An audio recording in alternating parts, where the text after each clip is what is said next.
Welcome, folks.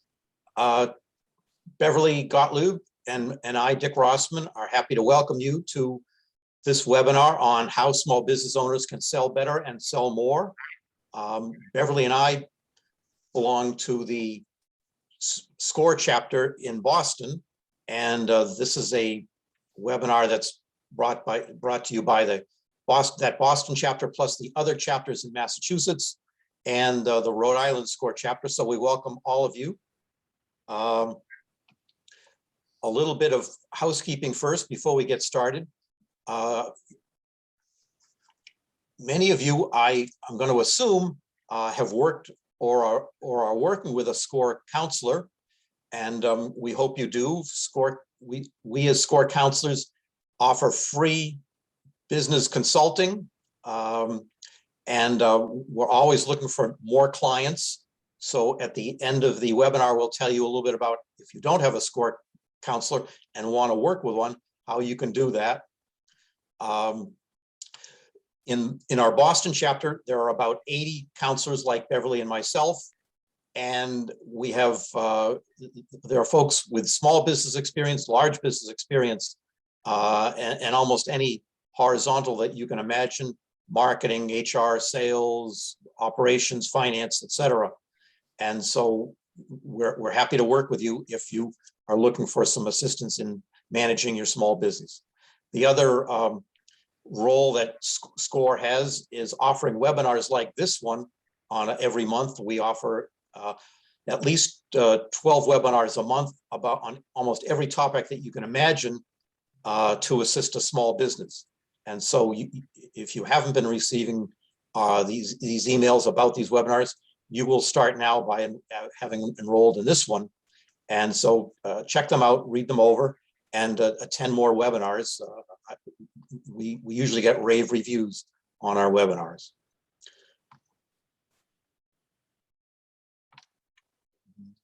Let's see, why aren't I advancing? There we go. So again, if you have a mentor, if you've worked with a mentor, perhaps haven't met with them in the past, let us know in the chat. We'll reconnect you with your mentor. If you don't have a mentor, we'll help you connect with one at the end of the webinar. And just a little bit of housekeeping, please. Use the Q&A button if you have a question that you want to ask. Use the chat if you have a comment, and you will receive an email after this webinar with the slides from this webinar in it. And as I said, you will also be added to the SCORE database to receive upcoming emails about future webinars. Again, Q&A for questions, chat for comments. All right, first, Beverly is going to tell the group a little bit about herself and her background. Then I'll do the same, and then we'll get right into today's webinar. Beverly? I attended the University of Pennsylvania Wharton School. I was an accountant for 3 years and 1 week, which was long enough to be certified. I took 2 weeks off and started a company at age 25. It was a sales organization. What I did was insurance planning and benefits planning for the high-tech and biotech industry. Revenue-wise, we mirrored a 6-person company. There were only 2 of us, and we had an 85% profit margin. I sold it at age 50 and was able to completely retire at that point in time. So a lot of sales were done during that period of time. Dick? Thanks, Beverly. So I've been involved with small businesses in the New England area all of my career. I started in a family commercial printing business, and was with that business for about 25 years and left after having helped grow it to about $30 million and 300 employees, and have moved on to a vice president sales and marketing role, as I had been with my commercial printing company, also with a software development company, some other manufacturing companies, some professional service company. I've been a sales coach, a sales trainer, a sales consultant, And I retired about 6 years ago and have been working with SCORE for about that long. Before we get started, I'd like to just learn a little bit about who's in the room. So if you could just put a word or two in the chat about what business are you in, or what's your product or your service, just so we can get an idea of who we're talking to.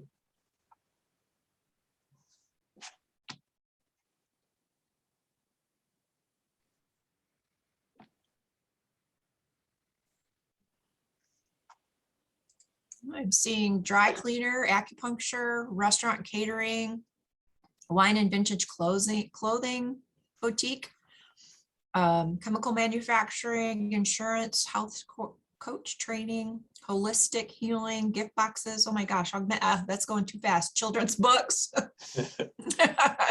Great. Yeah.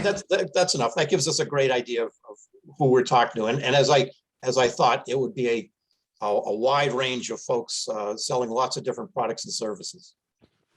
All right, so before we talk specifically about sales, let's make sure that we all understand the difference between sales and marketing. Marketing makes people aware of your product or your service. Marketing is crucial, and if you need help with marketing, SCORE has some wonderful webinars on social media marketing and all other types of inbound marketing, outbound marketing. And so take a look at your email newsletters that you get, and you can get some help on marketing there. But today we're talking about sales. And sales is what gets the order. So it uses the prospects that are uncovered perhaps by your marketing efforts, your advertising, your social media, your branding, your webinars, your speaking engagements, your direct mail, maybe your trade show attendance or attending a trade show. And it uses all that information and turns those leads into prospects and hopefully into sales. So sales is what puts the bucks in your pocket. But selling doesn't come naturally to everyone. And it doesn't come naturally to most people, frankly. If you're a solopreneur in your business, if you're the owner and the sole person in your company, and I suspect many of you are in sales, whether you want to acknowledge that or not. That is not always a comfortable role for everyone, because so it can become more uncomfortable because people have a certain perception of salespeople. Put in the chat, what are some of the words that you may think about when I say to you salesperson?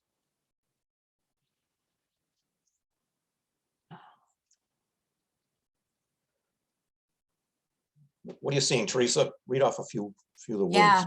Yeah, sleazy, ungenuine, dishonest, slick, pushy. Heavy-handed. Yeah, and I'm afraid that's a cross we as in sales all have to bear. But our job, but it doesn't. Sales and the selling process doesn't have to be that way. It doesn't have to be adversarial. It doesn't have to be pushy.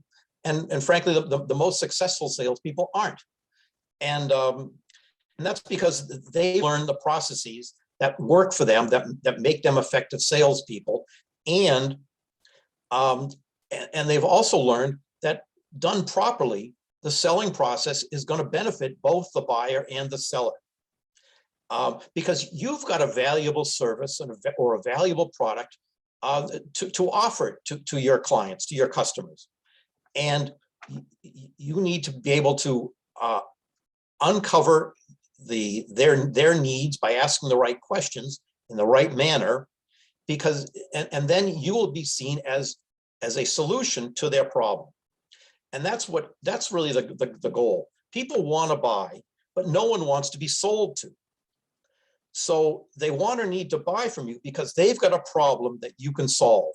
So I want you to always think of that. Think of yourself as a solution provider, being able to solve a problem for your prospects. And in order to do that, you need confidence. You've got to believe in yourself. You've got to believe in your product. You've got to believe in your service. And you have to believe in the benefit and believe that you can solve your customers' problems. You also need to believe that you're going to get the order when you're in a selling situation, when you're having a sales conversation, because it's really hard to gain a sale, close a deal, if you think you're going to lose. How many of you have heard of the phrase head trash? Head trash is what goes on in our brain based on no fact, based on no reality. That's that little voice that says, oh, she's looking at me cross-eyed. I'm not going to go up and talk to her today. Or you're in a meeting and the person in front of you, crosses their hands and say, oh, that's a bad sign. There's no way I'm going to have a positive conversation with that person. Though none of that is based on fact. It's all in our head, and all these little things that we think about that try to set us back. So you've got to get rid of that head trash and base your sales process on what you know, and be confident, and believe that you have a valuable product or service that can help your customer. But you also need to believe and understand that you're not going to turn every prospect into a customer today. And that's okay. And notice I said today, because your prospects' problems may not be large enough today. They may not be important enough for them to find a solution or be important enough to be that they think it's worth spending the money on to solve today. But your job will be to stay in touch with those folks in a not a salesy way, in a educational, informational way, so that when that problem is significant enough, that they will come to you and have that conversation that you need. The other important mind game that you need to always have and keep in your head is separating your identity from your role. Now, we all have lots of roles in our life. We're a parent, we're a husband, we're a partner, we're a manager, and one of our role for all of you today is as a salesperson. That's one of our roles. But we also have an identity, and identity is what we think of ourselves as a person.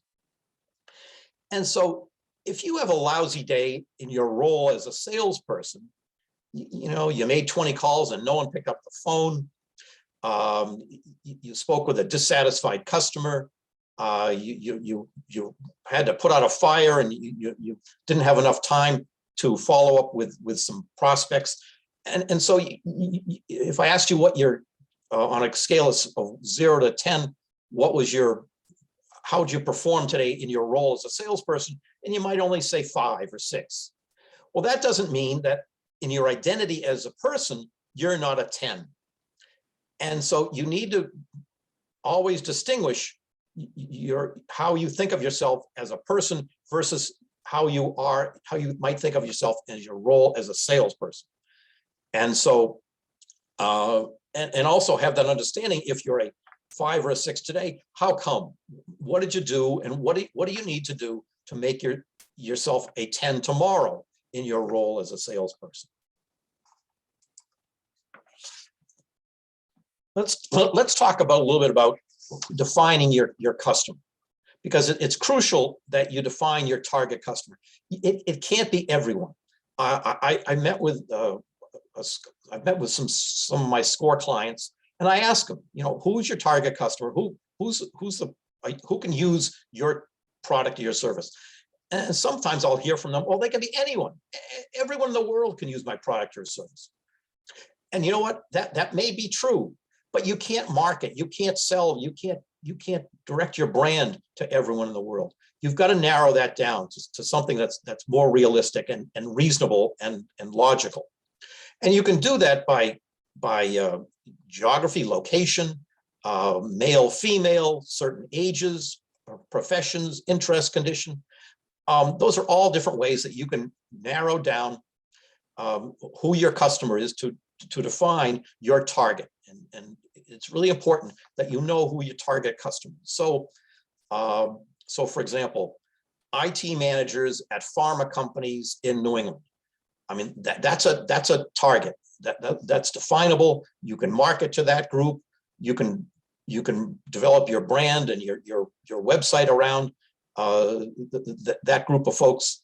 And I'm only using that as an example, but you can see how that is much more workable than perhaps anyone in the world. Because in my mind, your goal is to become a big fish in a little pond. Find your niche.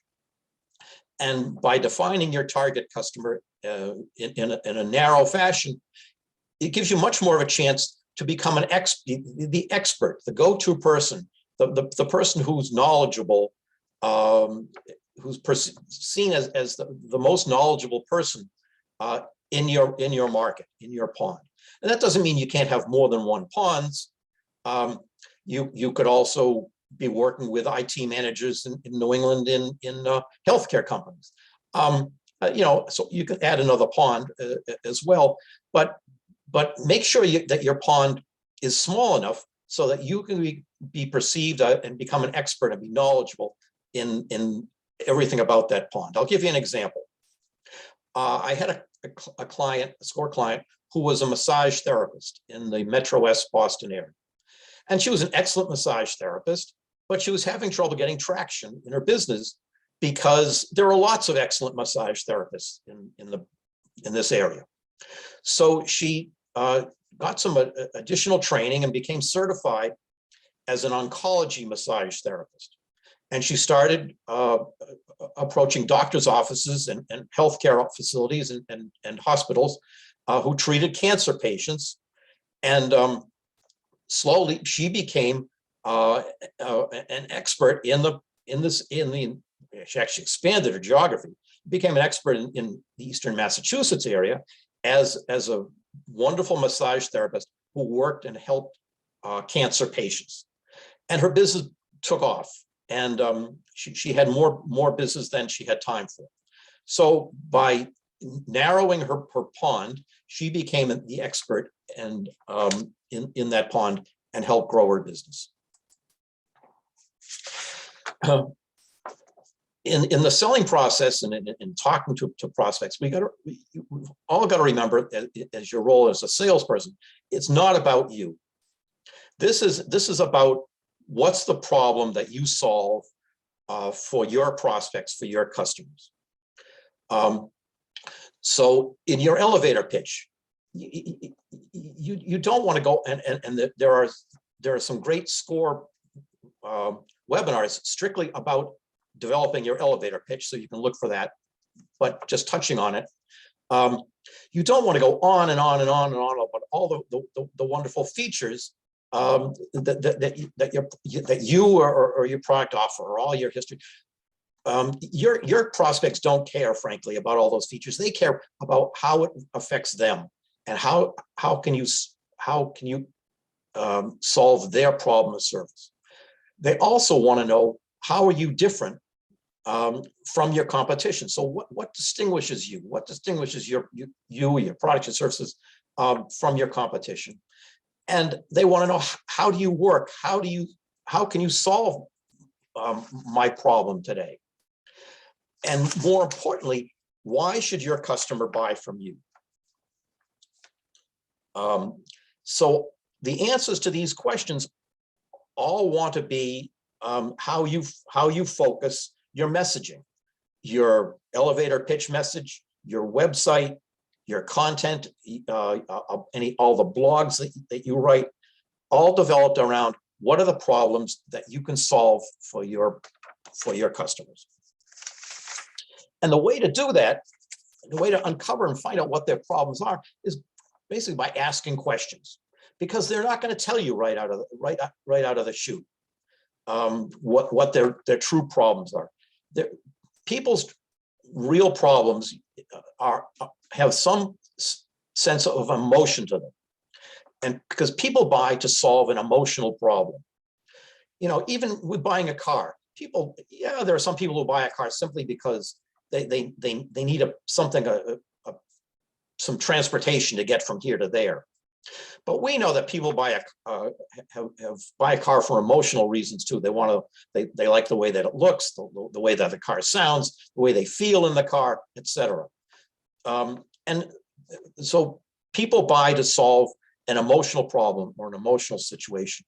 And so when you're asking your prospects questions and you hear this acronym FUDWACA, when you hear words about fear, being afraid, uncertainty, doubt, worry, anger, concern, anxiety, then you know that you have truly uncovered what their real problem is. So these pain questions are really important that you use. And let's talk about an example. So you're in a networking situation, and let's all hope that face-to-face networking will come back someday. But you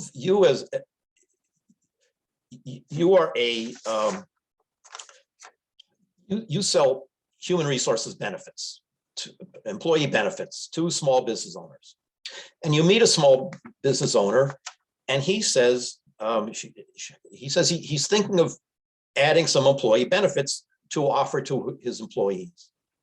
And so the typical salesperson will jump all over that, say, that's what I do. That's what I do. I can help you. I sell employee benefits. Well, you know nothing about why they're interested in benefits. And in order to be an effective salesperson and perhaps close this deal, you need to learn much more about why they're interested. So asking some of these pain questions can help uncover that. Oh, can you tell me a bit more about that? Why are you interested in doing that? And they'll tell you some problem. And how long has that been a problem? What have you tried to do? How do you feel about that? How important is it that you solve the problem? If you Google pain questions, you'll get these and you'll get more. But by asking questions of this person, this business owner, you're going to uncover perhaps the fact that in the last 6 months, they've lost 3 of their key managers to their competition, because the competition offered better benefits in their package. And by asking these questions about, how big of the problem is this to you, that owner may say, if I can't replace 1 or 2 of these managers, or if I lose another manager like this for that reason, my company may be going out of business. Now, maybe I'm exaggerating a bit to make a point, but when you hear the statement like that, and that an owner is afraid or worried or concerned or anxious that their company may be going out of business, now you've uncovered the real problem, and you can tailor your response specifically to that problem. And you're in a much better position now to close that sale and solve that person's problem. Let's talk about price, because many people think that if their price is lower than their competition, they're going to sell more. And I'm going to say baloney. I believe that your price, you don't have to be the lowest in order to win that deal from your competition, because low price doesn't necessarily equal best value, and it's value that you want to be selling. And so in your questioning process and uncovering what the real problem is, you can help determine and have your prospect determine what's the size of the problem that they have, what does it cost so far, what might this problem cost in the future, and therefore what's the value that you present to them as in being able to solve that problem. So when your prospect, if you're in a competitive situation, your prospect says, your price is too high, perhaps you haven't done a good enough job in asking all the right questions, uncovering what the real problem is and the value of that problem in your selling process. It's easy for someone to say, oh, you didn't get that order because your price was too high. You have no way of knowing that. So it's easy for them to say it because they don't want to tell you the real truth, which may be that you didn't establish enough rapport with them. You didn't ask enough questions. You didn't uncover what their real problem is and present the right solution to that situation. Your competition obviously plays an important part in what you do, what you say, because you aren't the only person who are selling what your product or your service. We all have competition, unless maybe we're selling salt, and which is a pretty generic product. But so it's important that we know who our competitors are. We know what their strengths are. We know what their weaknesses are. We know what their arguments are and how they sell and what their messages are. And then we can determine how are we different from them? How can we offer more value than our competition? And we want to make sure we never criticize our competitors to our prospects, to our customers. We always have to assume that they are just as smart and just as capable as we are. So by perhaps it's speaking to some of their customers. Maybe some of your customers have worked with your competition. Maybe they've had presentations by your competition. Or maybe when you've lost an order or a job to your competition, you can ask that customer, well, why? What was it about their argument that was more compelling than yours?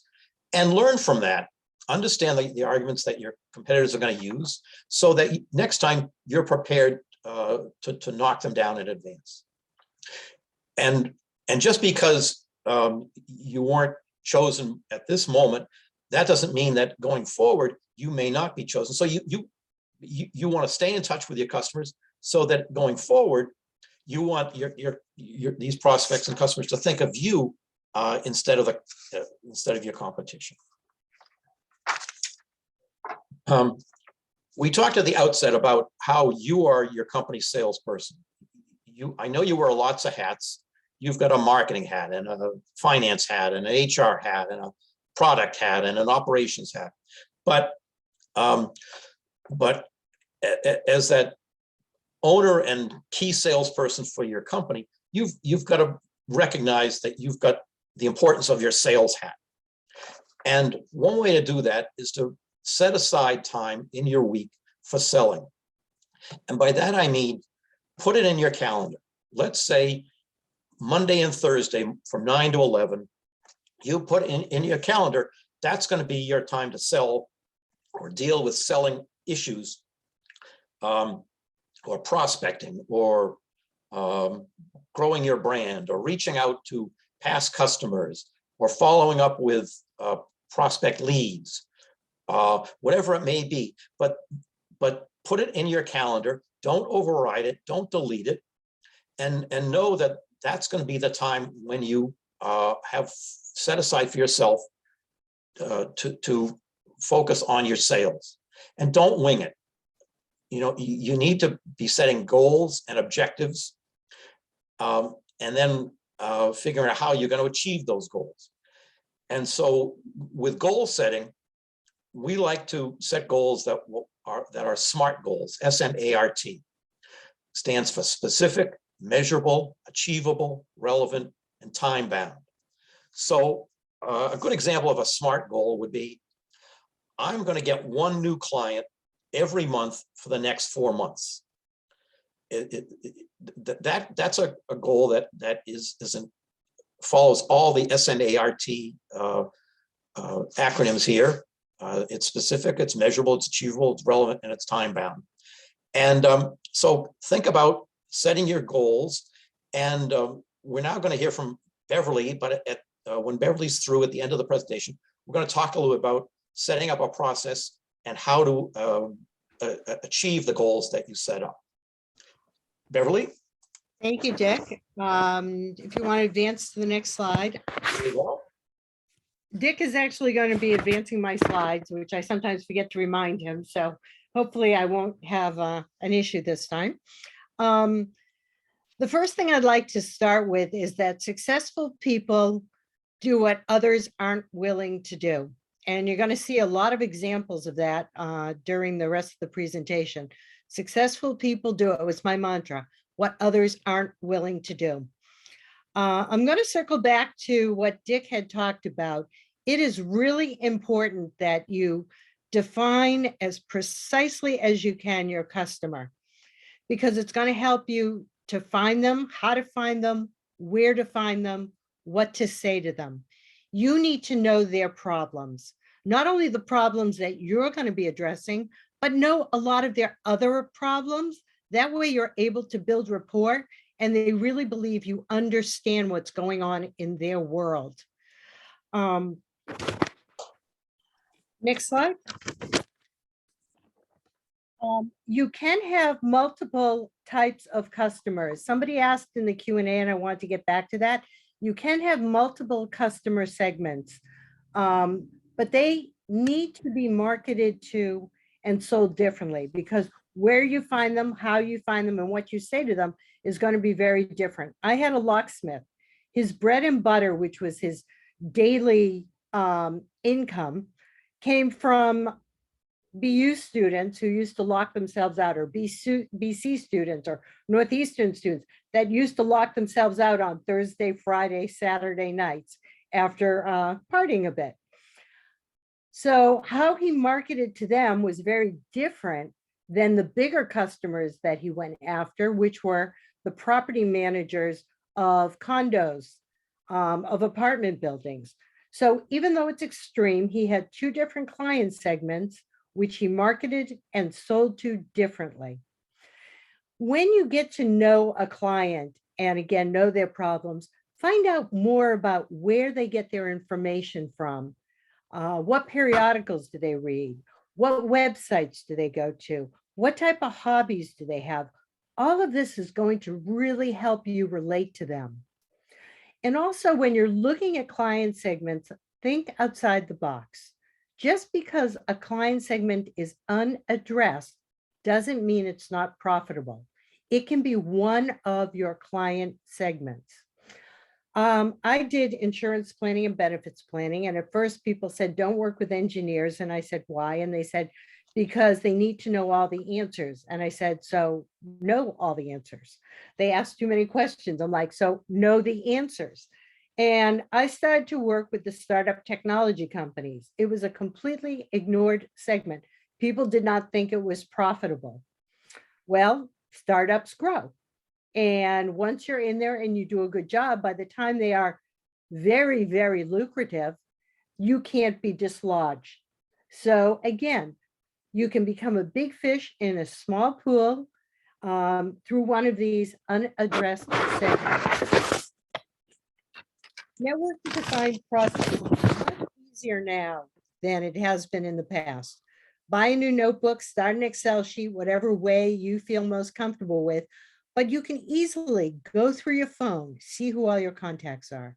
You can look on your LinkedIn, see who all your contacts are, Facebook friends, even Instagram.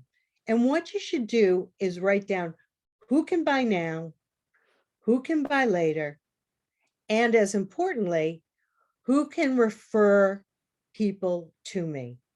So there's going to be usually a category that everyone's going to fall into. And referrals are wonderful. Get them from friends, get them from family, get them from clients, get them from vendors. You can even get them from people who don't buy from you. I had a friend who used to say to people, I get paid in two ways. One, of course, if you buy something from me. And second is through referrals, because you might be in a situation where they love what you do, but they have to buy whatever it is from the guy's wife's brother because he's in the business. Or they love what you have, but they can't afford it this year and they have to put you off. These are people who really liked what you did and what you presented. You might as well ask them for a referral, not just the people who you sold to. you never know who your next prospect is going to be. Many years ago, I actually had to have some emergency surgery. And when I came out of anesthesia, I actually sold the OR nurse. So you never know who your next best customer is going to be. It's really important that if you are networking at an event and you bring somebody with you, another person from your company, that you do not spend virtually any time talking to the person in your company. You are there to meet other people. So let's say it's something where there's a lunch and there's 3 of you from your company. If you sit at that table for 10 at lunch, you're going to meet 7 people. If each of you separates and sit at a separate table, you're going to meet 27 new people. The other thing that people do is they sit together when there's a speaker on. Well, it's better if you don't do that too, because you can meet the person on your left, on your right, in front of you, behind you. Your goal at being in a meeting at a conference is to meet as many people as possible. And if you are in a situation where you're kind of at a trade show, it's really important that you stand up front at the trade show. Don't be on your phone. Don't be sitting down. Don't talk to the people in your company. It's really important that you show that you're present and be engaging.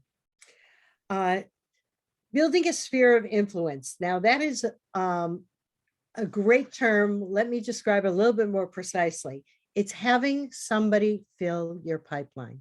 There is nothing better than having somebody who can help you out so you're not doing it all on your own. I'll give you an example. I used to work with what's called a part-time CFO. She would go into 4 new tech companies a year and liked working with me, brought me into every one of those tech companies. And then she would move on to 4 more the next year, and I would remain and do business with them. If you think about it, this was a great way to get 4 new companies a year to work with me. So another example is somebody filling your pipeline. You're a caterer, you're a florist, you have a wedding planner, fill your pipeline. Or another way is find people in your like industry because you're selling to the same people. So let's say you are a caterer. You're going to share your leads perhaps with a florist. I had somebody who worked in high-end musical instruments that was associated with a high-end amp dealer.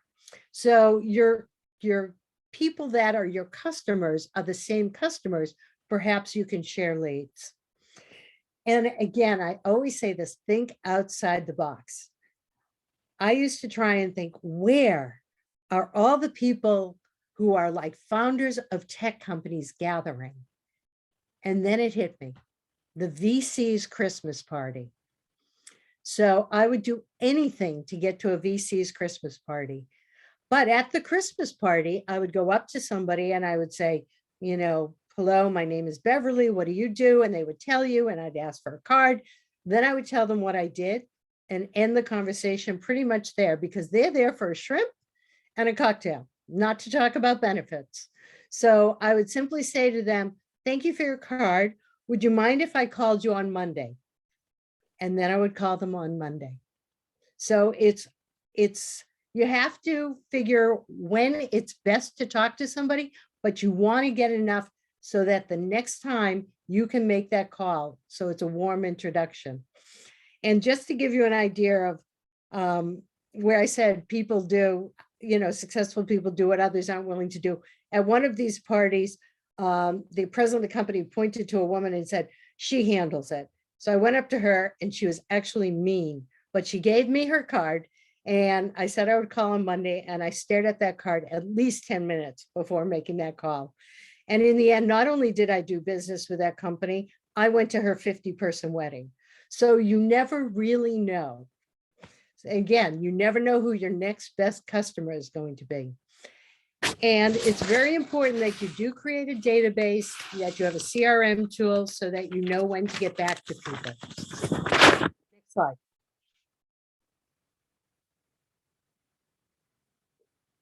Dick, next slide. Thank you.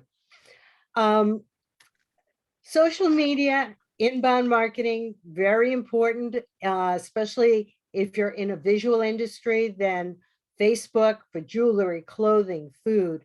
LinkedIn is amazing for priming the pump. Because when you do ask somebody for a referral, they may have no idea who you're really looking for.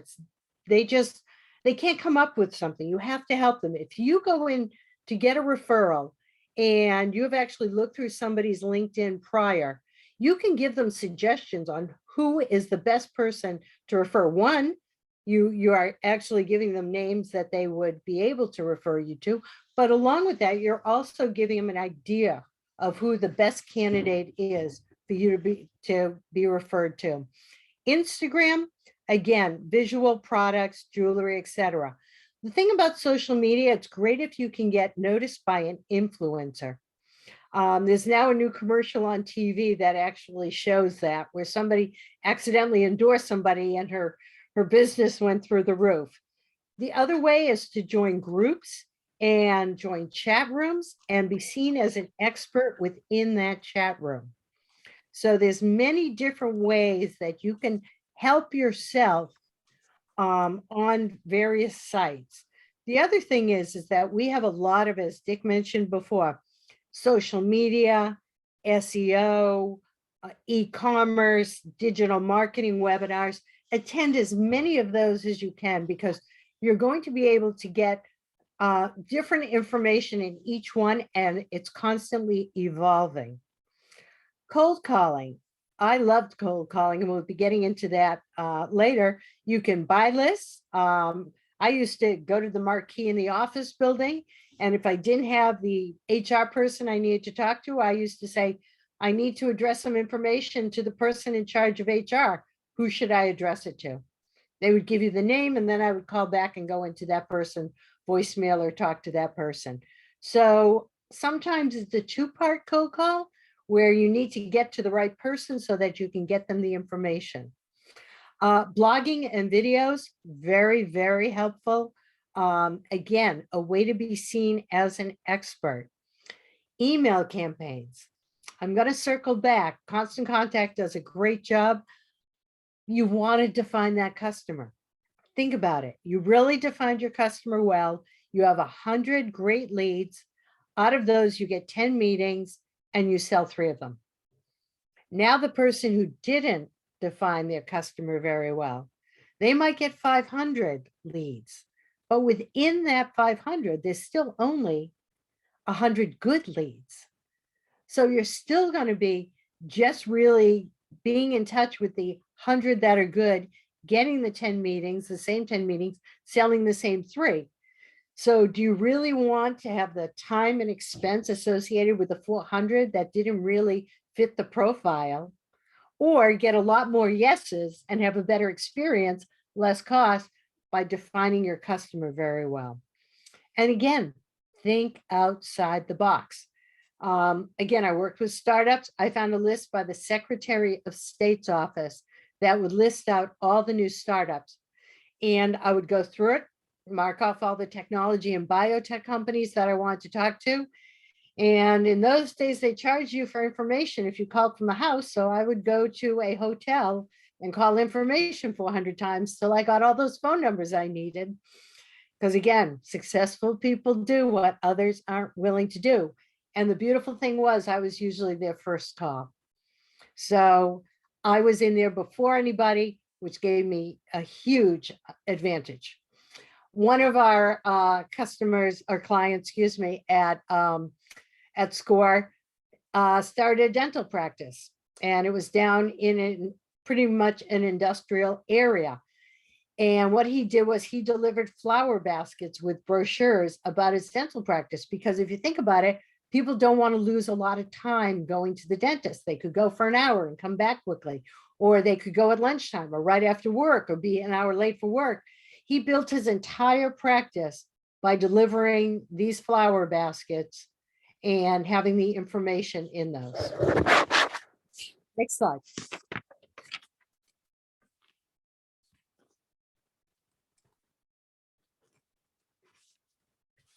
Pay per click, again, webinars that we give are best on this, but just to explain what pay per click is, there are really two sides to, let's say, a Google page. One is where you organically come up, hopefully on the first page, again, through AdWords and SEO and all the different things you can do that. You can also buy an ad, which is a more or less an auction, a bidding. It's a blind bidding.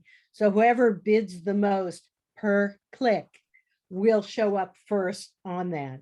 The problem is you have to be very careful, because if they are clicking but not converting to a sale, there is a problem.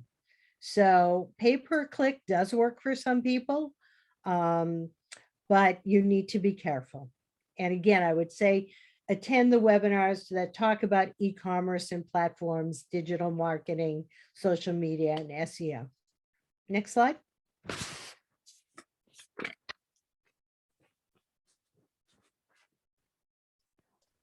Now, a lot of people think direct mail because of email is archaic, but it's really not.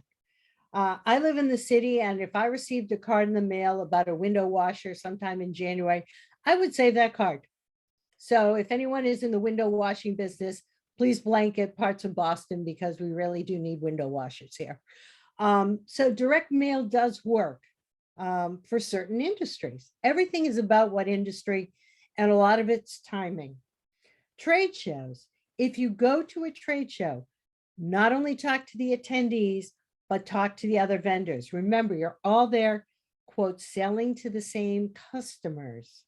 And therefore, again, you may find somebody that you can do a strategic alliance with, a complementary partner. You can share leads. Speaking and engagement, speaking engagements, educational seminars, those are very valuable for service industries. If you're an HR consultant, if you are a nutritionist, give them some information and kind of tease them into knowing that you have so much more information to give them. Show that you're an expert, and then have them try and follow up with you. Let me give you an example. In the old days, when we met people pre-COVID, I would suggest that you put a note card on each chair and have like various things that would be for additional information. And people would have to fill in on the back who they were, whether it be just an email address, a phone number, a name, and phone number. These were your hot leads, because you would collect those. Those were the people most interested in what you were talking about, because they wanted additional information. You can add them to your email list and your newsletter list. Now with Zoom, what I suggest you do is say, if you want additional information, please put your contact information in the chat. And then you copy down all that information before you end the session. If you are going to be doing a speaking engagement or educational seminar, please make sure that you at least have the contact information from people. Again, that way you can add them to your email list and keep up with them to see if there's any future business that might result from that. Well, again, think outside the box. Could it be festivals? Could it be open markets? Especially for those trying to get a food product or something along those lines, where you want people to experience what you have. Next slide.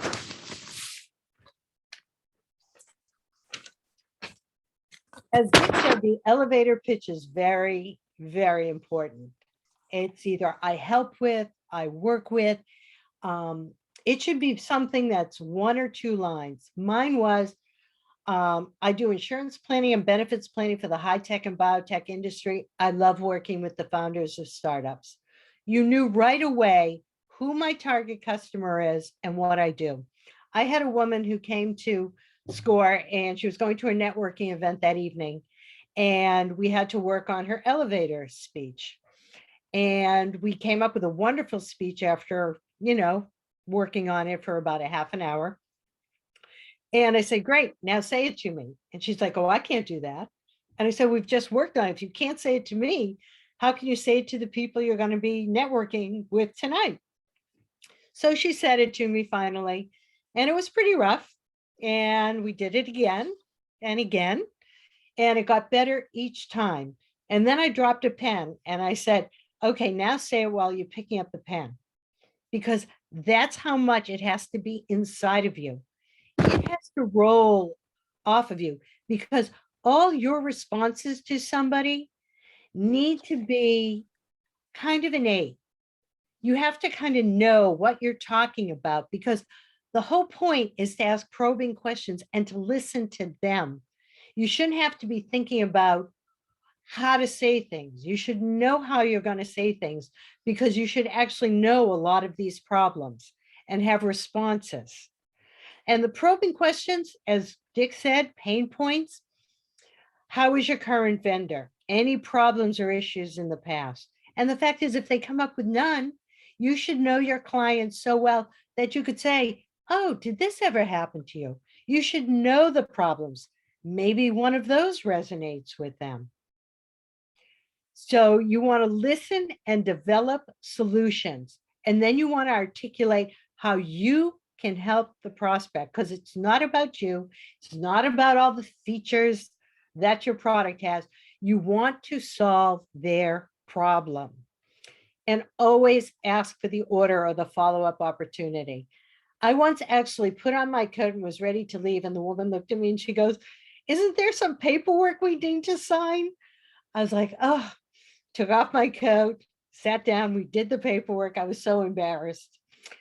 It's also important to get the next date you're going to see the person. Okay, so let's say you have some information, you have to put together a proposal.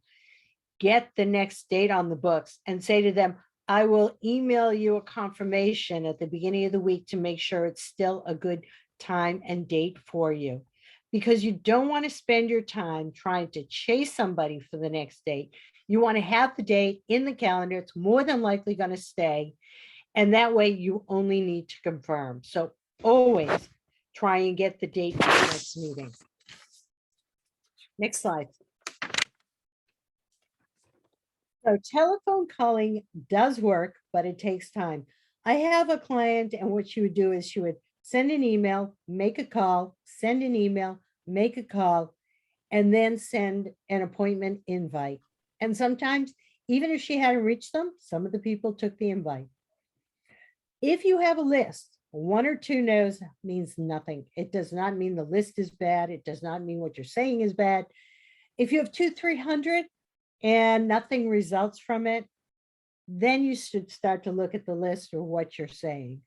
But you want to keep trying. The percentages are small, but it's a really good source for a lot of people. And you want to sound positive and have a solid message. I actually had windows in front of my desk. And as you know, at this time of the year, it gets dark early and I could see my reflection. I was actually smiling as I made the cold calls. And somebody once said to me, how can you smile when you do this? Well, it wasn't a chore. This was my opportunity to make money. That's what you have to think of. This is how I'm going to meet people. This is how I'm going to get more business. You need to be excited and happy about it. If your attitude is, oh, I got to make these 10 calls before I leave, don't bother even making the calls, because you're not going to sound right. You're not going to sound like somebody they want to talk to or get back to. Use a script, but as I said before, the elevator pitch, have it roll off your tongue. Know exactly what you're going to say. Think about inflection. Think about pace. You need to rehearse it so that it doesn't sound canned. You need to make each call sound distinct. Like, this is the one call you made today, and this is the one person you definitely want to do business with, that you want to meet, that they are the most important person you could possibly be talking to. It's hard to do, especially after you've made a few of them, but if you consciously think about it, it will actually help you to sound distinct on each call. And sometimes calling is not always at the best time for you, because it may be early in the morning where you don't get through an assistant. It may be late in the day. You have to be really, really successful people do what others aren't willing to do. And your goal is to get a meeting, not to sell your product. You do not sell over the phone. You get a meeting and then you have time together to uncover problems and to build rapport. You want to ask questions, do not sell. Building rapport, empathy is really important. The longer you can keep them on the phone, the better your chance is that you're going to get an appointment. And remember, I said, not only know the problems that you solve, but know what goes on in their worlds. That way you can really build some rapport. Educate, do not sell. So when you say things, say, did you know? And that's a nice way of educating and not selling. And if they say no, always ask, is there a better time to call back? There could be so many different reasons why they can't talk to you.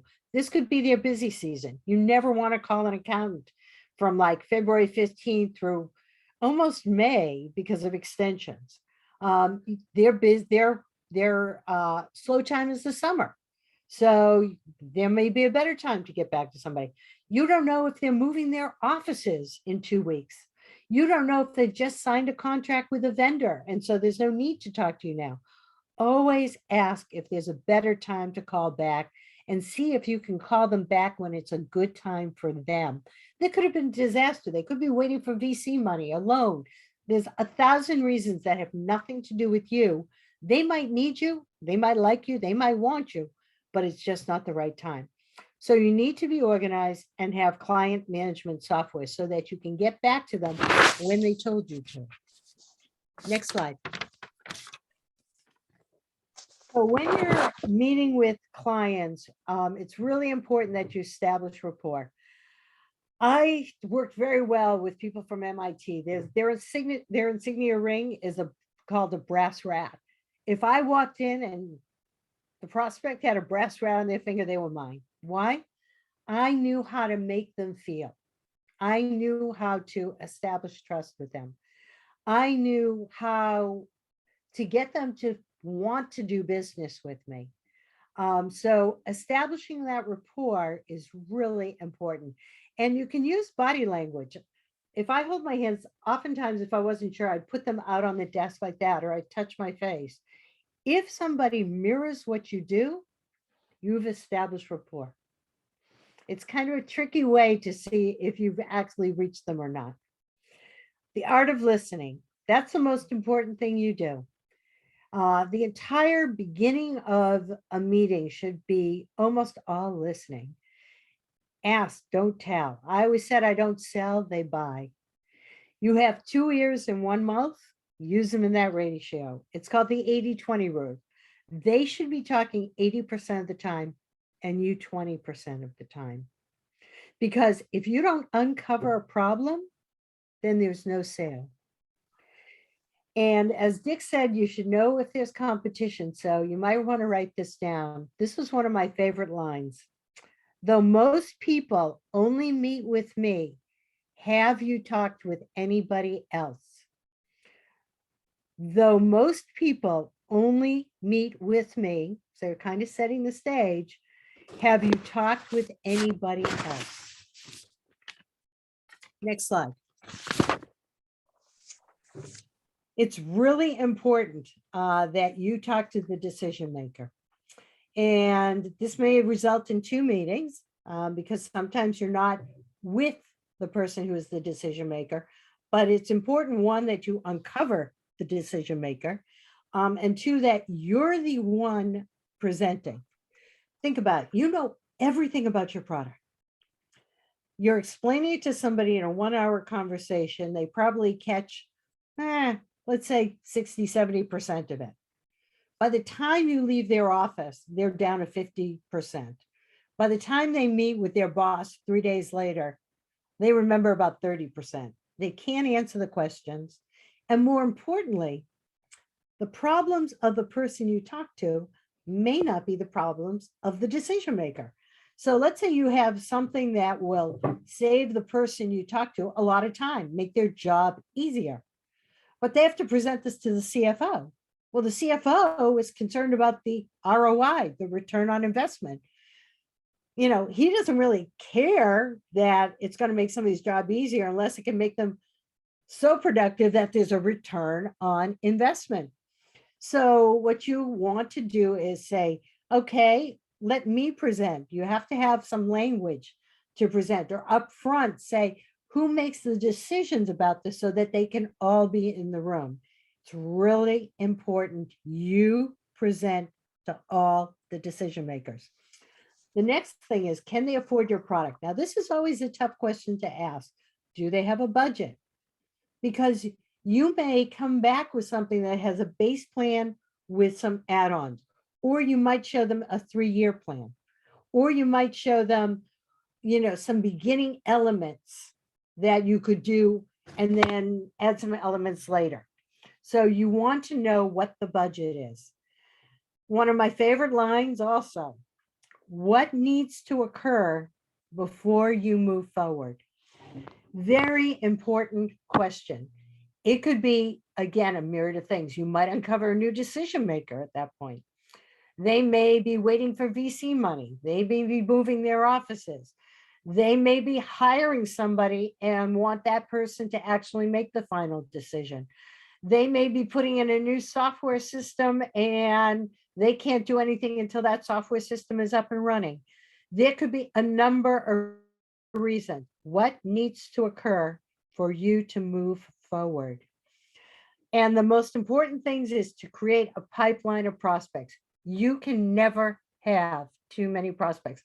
I once sat with somebody who said, oh, well, that'll be too many people that I can reach. There's never too many people to reach. When I was in business between November and Christmas, everyone said, oh, I'll talk to you in January. If all the people that were supposed to meet me in January met me in January, I wouldn't have time to sleep.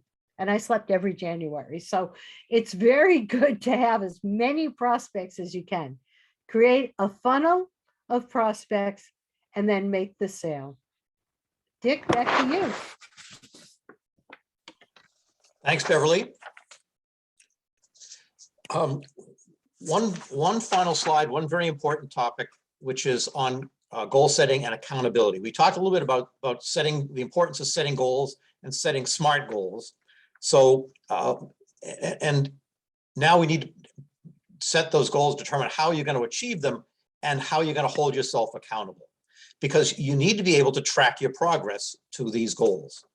So first, let's talk about what consists of a goal. What might a goal be? So it could be, depending on your business, it could be income. How much income do you want to earn in some period of time? Sales, what sales level, how much do you want to increase your sales? How many more clients do you want to get? All those are possible parameters for setting a goal. And in order to achieve the goals, we need what I'm calling a recipe for success. Excuse me. So how many calls or meetings or proposals do you need to make to achieve that goal? And then what are the behaviors that you need to do to make those calls? Or so the behaviors may be the calls we talked about, prospecting calls, networking events, targeted direct mail, emails, inbound workers. All these are behaviors that will result in some success. So let's talk about an example. So let's say your goal is 12, you want to get 12 new clients next year, 1 a month. Here we are in January, perfect time to be setting your goals. So you want to get 1 new client every month this year. You know that it takes meetings with 4 different, a meeting with four prospects in order for you to get a new client. So every time you meet with, have a meeting with with four different prospects, one of those 4 prospects turns into a client. This is from your experience, your practice. And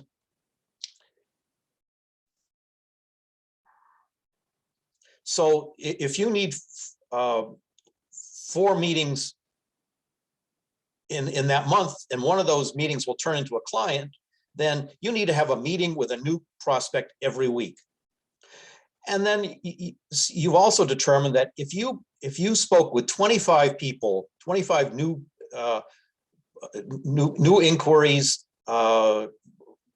calls from your database, whatever it may be, if you spoke to 25 follow-ups to your social media, your inbound marketing, for every 25 calls and conversations that you have about your product, you get 1 meeting. So you need to be making those, therefore, in order to achieve your goal, you need to be making those 25 calls or connections or response to inquiries each week to reach your goal of 1 meeting a week, therefore having 4 meetings every month, and therefore getting 1 new client out of those 4 meetings.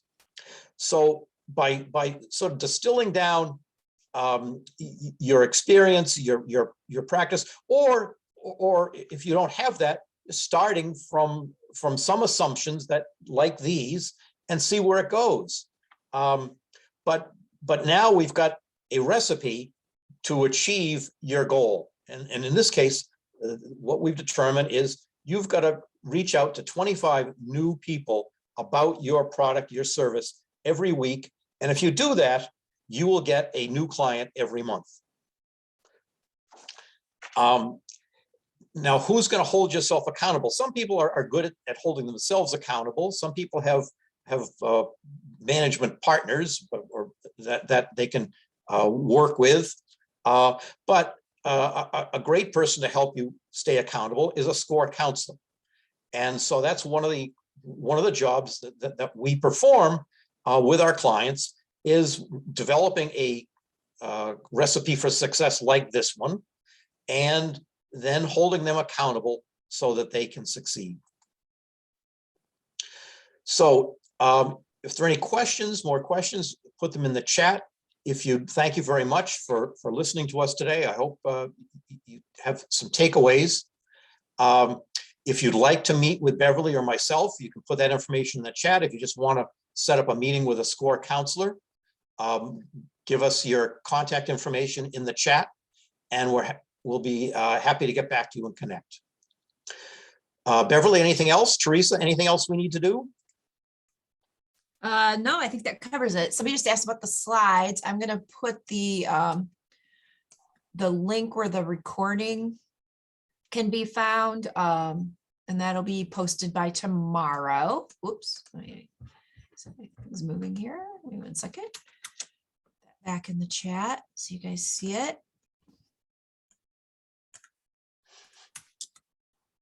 That's where the recording for today will be. Again, that'll happen tomorrow. And I do not see any other questions. Beverly, did you have anything you wanted to add? No, not unless anybody, I know somebody had asked about customer segments, having multiple ones, and we answered that question. So I didn't know if anyone else had any other questions. Oh, somebody just put a question in. Beverly, do you have any tips on getting past the gatekeepers?